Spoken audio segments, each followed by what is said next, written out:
In a broad sense, right livelihood is about maintaining a balance between our income and expenses whilst working and living in a way that keeps us out of trouble. When we spend too much in our monetary system, nearly everything in our life begins to decline, including our mental health. Contrary to this, the Buddha considered not spending enough on necessities to be miserliness. The Buddha had a reasonable perspective on economics that involved honest dealings, legal trade, ethical trade, and peace amongst people. Specifically, Buddhism advises against engaging in 5 specific types of businesses.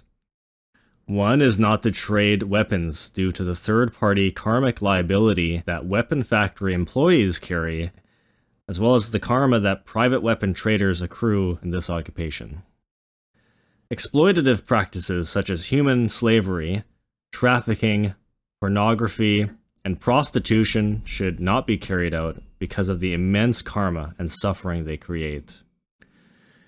Trading meat is discouraged because this involves killing animals who, more often than not, are forced to suffer throughout their lives living in poor and unsanitary farms or shelters. Trading intoxicants and poisons is also discouraged. Intoxicants such as alcohol primarily inhibit one's ability to be mindful. The Buddha never endorsed the consumption of alcohol or other intoxicants. Bhikkhu Bodhi had once brought up the controversy about this precept because of how popular it became for modern Europeans to have a glass of wine with dinner every evening, without the intention or consequence of getting intoxicated. He speculated that during the Buddha's time, the trading and consumption of toxicants may have been similar to illegal drug trading, in which the very aim of selling and consuming alcohol was to get drunk. Interestingly, the Buddha also spoke on the application of right livelihood for monastics, which may sound redundant since many of us assume that living as a monk in a monastery automatically provides one with the right livelihood.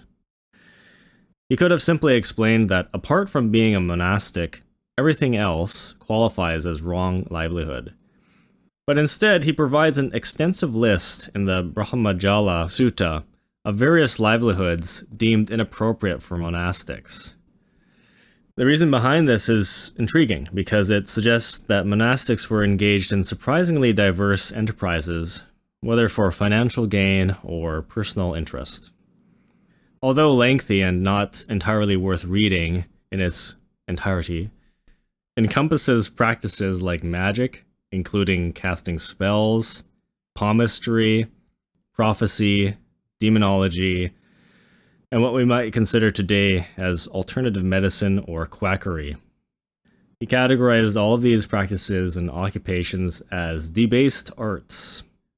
The implication is that monastics of that time were likely either earning extra income on the side or accumulating personal prestige amongst lay people. The question arises as to why these arts were considered debased. It could have been to a certain extent because any pursuit by monastics that was not conducive to attaining enlightenment was considered useless and unrelated to spirituality. Additionally, some of these practices performed by lay people may have been fraudulent enterprises. The Buddha didn't specify why he discouraged the practice of many esoteric arts. As an awakened being, he, of course, understood that magic and powers are a real phenomenon. Nonetheless, early texts convey a distinct sense that the Buddha was skeptical about many practices. This skepticism might lead us to think that these practices are the ones traditionally labeled as wrong livelihoods to be avoided. There are 2 other occupations that the Buddha was reluctant to talk about, but would explain if asked 3 times. These were the military and acting. He would eventually disclose that individuals involved with these livelihoods were likely to earn unfavorable rebirths. A couple problems with being involved in the military are that due to the regular training soldiers receive, they may develop aggression and hatred in their psyche and be more compelled to harm others on a regular basis. The other serious problem soldiers face is the karma that arises from killing enemy soldiers at war. Since the Buddha understood that even performing one's job as a soldier and occasionally killing men when at war would not exempt a soldier from the karma of murder. The Buddha's relationship with the military carried some tension initially, because historical records show that in the early Sangha, he had ordained soldiers, which caused some tension with the kingships in the towns, because they had lost members of their military through ordination.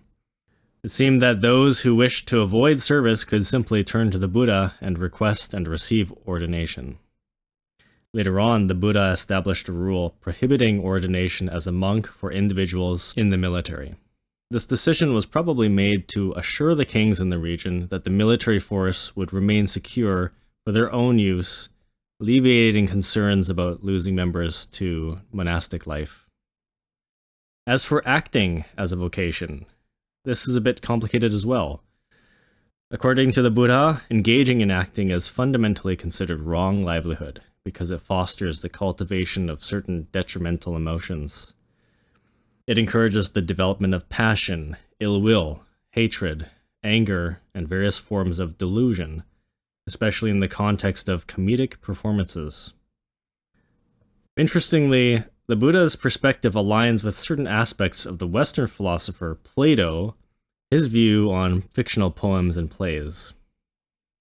In both cases, the argument revolves around the idea that these forms of artistic expression are not conducive to the attainment of wisdom or the benefit of others.